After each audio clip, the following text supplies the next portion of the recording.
The Boston Globe has made a mission to track down students featured in Boston's Best and Brightest between the years 2005 and 2007 and see how many of them have been able to follow through on their dreams after graduating high school.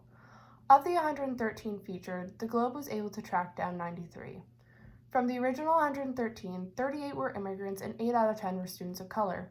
From the 93 the Globe was able to contact, though a fourth of them aspired to be doctors, none were able to earn a medical degree. Also, a fourth failed to graduate from college in 6 years, 4 experienced homelessness, and 1 spent time in prison. Also, of that 93, 77 disclosed how much they made in a year. 40% earned less than $50,000 a year, $50,000 being the median per capita income for Boston.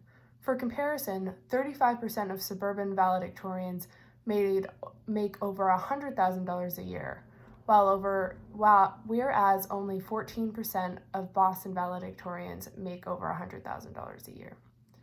Why? This is in part because though these valedictorians are clearly driven and bright, Boston's public schools woefully underperform compared to the rest of the state. Other than exam schools or schools that require entrance exams, none of the district's 30 other schools are ranked within the top 50 in the state.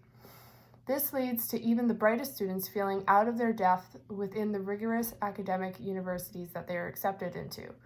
Furthermore, of the students in Boston who attended exam schools like Boston Latin, 75% are white or Asian, despite the white and Asian population only making up about a quarter of the city.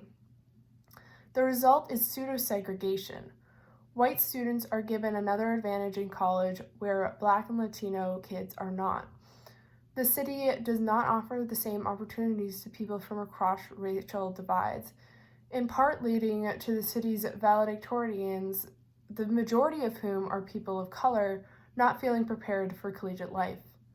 Furthermore, though nearly a quarter of Boston valedictorians aspire to be medical doctors, not one was able to receive a PhD or an MD.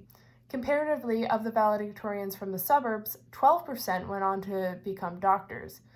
This speaks to a chasm between people of color and or from low-income households and the STEM professions. Though Black and Latino people make up 30% of the population, they only make up 11% of science and engineering jobs. Also, more than 50% of all medical school seats go to students from the top 20% of household incomes. Moreover, of the 25 advanced degrees Boston's Best and Brightest received, only 7 were in STEM-related fields.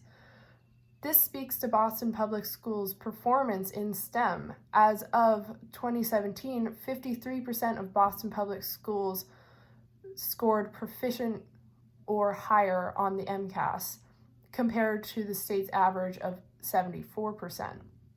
Many of the students who were among Boston's Best and Brightest were from low-income households. This gave them a host of additional obstacles when pursuing a higher education that kids from wealthier, often white, households do not have to face.